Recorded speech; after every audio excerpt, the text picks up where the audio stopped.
Let's get into this. I have to start today with a question that it's probably going to keep you up at night. Honestly, it's been bothering me ever since I read through our notes for today. And I really want you to think about this. Do you actually think your own thoughts? That is a question that sounds like it should be the start of a sci-fi movie, doesn't it? Right. But when you actually sit with it for a minute, it really cuts to the absolute core of who we are. Exactly. We walk around all day, having ideas, making choices, deciding what to wear, who to trust. And we just assume, hey, that's me. That's my brain doing its thing. It feels seamless. But the source material we're diving into today, a text called Spiritual Discernment, the Wall That Protects the Sovereignty of Thought, says, well, actually, no, that is not what's happening at all. Right. It basically takes that whole assumption of autonomy and puts it under a microscope. The central argument that we're going to unpack is that human beings aren't these independent factories of thought. We're not generators. Instead, the text argues that we are essentially avatars, and we're caught in a spiritual crossfire. Avatars. Okay, when you say that, my mind immediately goes to, video games. That's the one. Definitely the gaming concept. Not the big blue aliens. No. Think about a character on a screen. Mario, maybe, or, a soldier in some shooter game. To anyone watching, that character looks like it's acting on its own. It runs, it jumps, it reacts. But does the character decide to jump? No, of course not. Yeah. The player with the controller decides. The character is just. It's the vessel. It's executing the command. Precisely. The character is an interface for an external will. And the whole mission of our deep dive today is to understand this specific claim that human beings function in the same way. The text says we are closely connected and responsive to the spiritual world. So outwardly, it looks like we're thinking for ourselves, but inwardly, we're actually just reacting to signals being beamed in from a spiritual realm. That is such a wild concept. It's unsettling because it means my brain isn't a factory. It's more like a receiver, an antenna. That's a perfect way to put it. And the text says this explicitly. It says, thoughts are the results of spiritual interactions. Okay, so let's get practical. Yeah. Because right now I feel like I'm thinking about this microphone. I'm thinking I could use more coffee. Is the text saying those aren't my thoughts? It acknowledges that feeling. It says, we believe we think for ourselves. That's the user experience, you could say. That's what it feels like from the inside. But the text argues that in reality, thoughts are constantly being given to us. They're inserted. Inserted, that word is so, clinical. Invasive. Inserted by whom? It's by one of two sources, God or the devil. The text presents a really binary system here. It's not a spectrum of a million different influences. It's two competing signals. So if we're these avatars, and the controllers are either God or the devil, how is it decided who's holding the controller at any given moment? Is it random? Is it a tug of war? No, it's not random at all. And this is where the theory gets really practical. It argues that the connection, the spiritual path, is determined by our inputs. Specifically, the source says it depends on what we see, hear, and read. Oh, wow. So it's about consumption. Precisely. It's a proximity principle.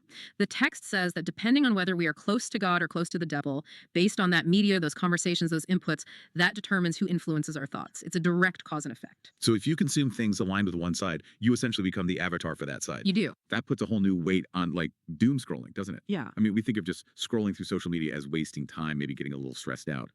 But according to this view, it's like you're actively handing the controller over to a specific spiritual influence. That is the implication. You're not just killing time, you're tuning your receiver.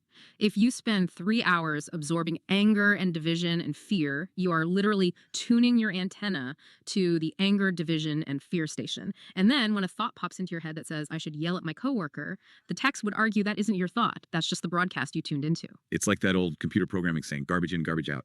But here it's more like spirit in, spirit out. Or chaos in, chaos out. The text actually uses a very specific and pretty famous case study to explain how this mechanism can play out. It brings up Judas Iscariot. Right, the betrayer, the ultimate villain of the biblical story. Now, usually when people talk about Judas, they look at it psychologically, right? They analyze his greed or maybe his political disappointment with Jesus. They try to find the motive inside Judas. Sure, he wanted the money, or he thought Jesus wasn't the revolutionary he was supposed to be. But the source looks at it pneumatically, spiritually.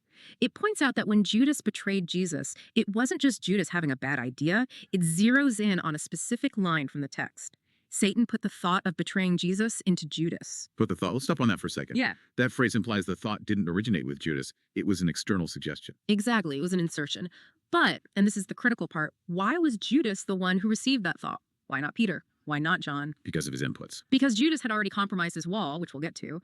He had allowed himself to be tuned to that frequency, likely through greed, as the story suggests. So when the signal came, betray him, He didn't reject it, he accepted it. And the text says because he acted on it, he became an avatar of Satan. That is chilling. He became a vehicle for an external will. Yeah. He thought he was making a choice, but he was actually being played like a character in a game. And that is the definition of an avatar in this context, a physical vessel executing the will of a spiritual entity. And the text contrasts this directly with Jesus. Right. The source says Jesus acted according to God's thoughts. He did what God wanted. So you have these two figures, Judas and Jesus, and they represent the two potential states of being human. One is an avatar for the devil's inserted thought. The other is in perfect alignment with God's thought. It really gets rid of the gray area, doesn't it? Yeah. I think most of us like to believe we're in the middle somewhere, just independent, just me doing my best. But this text suggests there is no neutral ground. You're always being influenced by one wind or the other. That's actually the exact analogy the text uses, the wind. Oh, really? Tell us about that. The source says, just as when the wind blows, we are directly influenced by it. You can't see the wind itself, right? You only see the result, the trees moving. In the same way, you don't see the spirit entering the mind. You only see the human action that results from it. But unlike a tree, which just bends where the wind blows, we seem to have some say in this. Or do we? If we're avatars, does that mean free will is just an illusion? That is the big question in the room, isn't it? If thoughts are inserted, are we responsible? The text argues, yes, we are, but it sort of reframes what free will actually is. In this framework, free will isn't the ability to generate your own thoughts from nothing. It's the ability to choose which thoughts you accept and which ones you reject. It's editorial control. Exactly. You're the editor of the newspaper. You don't write all the stories. The wire services send them in. But you decide what goes on the front page and what gets thrown in the trash. And the text is really clear that the spirit we're led by determines the success or failure of our lives. The outcome is on us because we're the gatekeepers. So Judas was responsible not because he had the thought, but because he published it. He ran it on the front page. Yes. He didn't discern the source. He didn't stop and say, wait, this idea of betrayal, where is this coming from? He just went with it. Okay, this brings us to the danger. Because if this is true, if these thoughts are constantly being whispered into our minds, what happens if we don't realize it? What if we just go along with whatever pops into our head thinking it's us? That is what the source calls the broken wall. The broken wall. Break that down for us. Think about an ancient city, like Jerusalem or Jericho. The wall is everything. It's the city's only defense. If the wall is intact, the people are safe. But if that wall is broken, or even if it just has a little gap, anyone can just walk right in. And the text says that failing to discern the source of your thoughts, failing to ask, where did this come from, is like having a broken wall. So you're defenseless. You have no perimeter. Completely. And the text uses very visceral language to describe the consequence here. It says, if you lack this discernment, you become prey to the devil, or in some translations of this idea, the devil's food. Whoa, the devil's food. That is incredibly graphic. It's like something out of a horror movie. It's meant to be shocking. It highlights the passivity of the victim. Think about it. Food doesn't fight back. Food is just consumed. The argument is that if your wall is broken, you aren't fighting. You are just being consumed by forces you aren't even acknowledging exist. That puts a totally different spin on things like bad moods or obsession or even addiction. You think you're just angry or you think you're despairing and you tell yourself, this is just how I feel. Yeah. But this text would argue, no, you're being fed upon. You're acting out scripts written by an opposing force. It externalizes the enemy. And that's a huge psychological shift. Instead of beating yourself up for having a dark thought or thinking, I'm a terrible person, the text suggests you should identify it as an intruder, as a spiritual interaction, a temptation trying to get through your wall. So spiritual discernment, it's not some mystical skill for monks on a mountain. The way this text describes it, it's basically a survival instinct. It's the immune system of the mind. That's a great way to put it. It is the immune system. The text defines it as the active process of examining your thoughts to determine, is this from God or is this from the devil? It's a constant sorting process, a security checkpoint. Okay, so let's get to the solution, because I don't want to leave everyone feeling like they're just puppets or worse, food for the enemy. The text says we're avatars, but it does seem to imply we have a choice in which controller we connect to. So how do we rebuild that wall? The source offers a very specific countermeasure. It calls for wearing the full armor. The full armor. I've definitely heard that term before, usually in a religious context. The full armor of God. Yes, it's referencing that biblical concept, the full armor of God's word and the Holy Spirit. Mm-hmm. But in this context, it's not just a poetic image. It's presented as a functional requirement for the avatar. The text argues that we need to actively clothe ourselves in this to filter the signals. So it's not passive. You can't just sit there and hope for the best. Not at all. It requires constant vigilance. The source says we have to constantly examine our thoughts. It's a 247 job. You have to stand at the gate of your mind and basically check the ID of every thought that tries to get in. If you do that, if you wear the armor and check the IDs. Then the text claims you can ward off the devil's temptations. You rebuild the wall. You stop being an unwitting avatar for the opposition and you start living according to God's will. You become an avatar for the good player, effectively. I want to circle back to the inputs part because that feels like the most actionable thing someone listening can do right now. We said spirit in, spirit out. If I want to rebuild my wall, does it start with changing my media diet? According to this source, absolutely. The text is clear.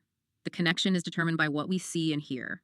If you're constantly consuming content that aligns with anger or lust or despair, the devil's domain, you are tearing down your own wall.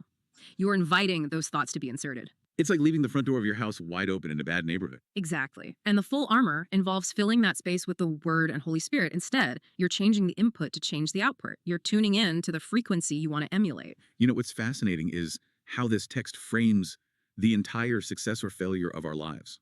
Not on talent or money or connections, but on this invisible battle happening in our minds. It frames it as the single most critical variable. The text implies that the whole trajectory of your life, your future, it's just the sum total of these tiny micro moments of discernment. The compound interest of thought. Yes, one thought led to Judas's destruction. One stream of thoughts led to Jesus fulfilling his mission. It's not usually one big dramatic decision that ruins a life. It's 1,000 tiny moments of accepting the wrong thoughts, day after day, until the wall is just gone. It really makes you look at a sudden urge to say something mean or a flash of jealousy in a completely different light. It's not just, oh, I'm cranky. It's a tactical engagement. It changes the dynamic from self-loathing to spiritual warfare. If you think you are the source of all your dark thoughts, it's easy to fall into despair. But if you realize, like the source says, that these can be given by the devil, you can treat them like spam mail. Spam mail. I like that. You don't read spam.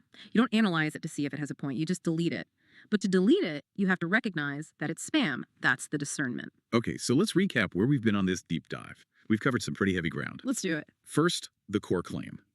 We're not autonomous thinkers. We are avatars interacting with the spiritual realm, the whole factory versus receiver idea. Right, we're the interface. Second, the mechanism. Our inputs, what we read, see, and hear, determine who gets to hold the controller. The garbage in, garbage out principle, but for the soul. Third, the danger. Without discernment, our mental wall is broken. We become defenseless prey or food for the devil, just acting out inserted thoughts like Judas. And we're responsible for that outcome because we failed to guard the gate. And finally, the solution. We have to wear the full armor of the Word and Spirit. We need to actively filter our thoughts to make sure we're living as avatars for God's will, not the opposition. It's a framework that turns everyday life into a battlefield, but one where we have the tools to win if we're paying attention. And it emphasizes this isn't just philosophy. The text warns this is the deciding factor in the success or failure of a person's life. The stakes really couldn't be higher. It certainly clarifies the chaos we sometimes feel in our own heads. It gives you a map for that invisible territory of the mind. All right, before we sign off, I want to leave you, the listener, with something to try. It's a little experiment, and it comes right from the logic we've been talking about. What's the challenge? The next time you feel a really strong impulse, maybe it's a sudden flash of anger at a driver who cut you off, or a sudden urge to just give up on a project, or even a sudden stroke of genius, don't just act on it. Hit the pause button. Exactly. Pause. And ask yourself the question this text begs us to ask. Who exactly is whispering this to me right now? And maybe the follow-up. Am I acting as an avatar for the life I want, or for something else entirely? It's a question that might just change the outcome of your day, maybe even your life. Thanks for diving deep with us. See you next time.